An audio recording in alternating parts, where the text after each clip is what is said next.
I don't want to deviate here with a long theoretical disquisition about the terms that I'm using, which would bore you to tears. I simply want to remind you that the model being proposed here is closer to that of how a language works than of how our biologies or our physiologies work.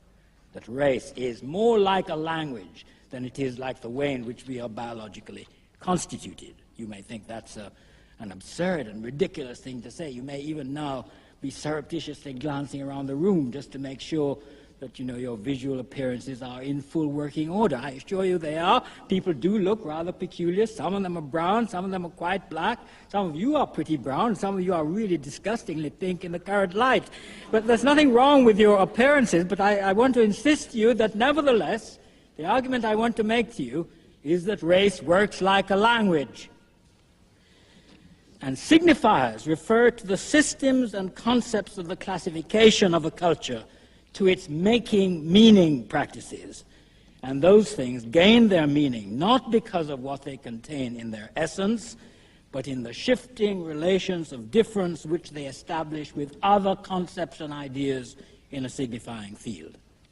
Their meaning, because it is relational and not essential, can never be finally fixed, but is subject to the constant process of redefinition and appropriation, to the losing of old meanings and the appropriation and collection and contracting of new ones, to the endless process of being constantly re-signified, made to mean something different in different cultures, in different historical formations, at different moments of time.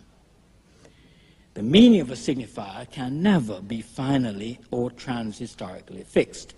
That is, it is always, or there is always, a certain sliding of meaning, always a margin not yet encapsulated in language and meaning, always something about race left unsaid, always someone, a constitutive outside, whose very existence the identity of race depends on, and which is absolutely destined to return from its expelled and abjected position outside the signifying field to trouble the dreams of those who are comfortable inside.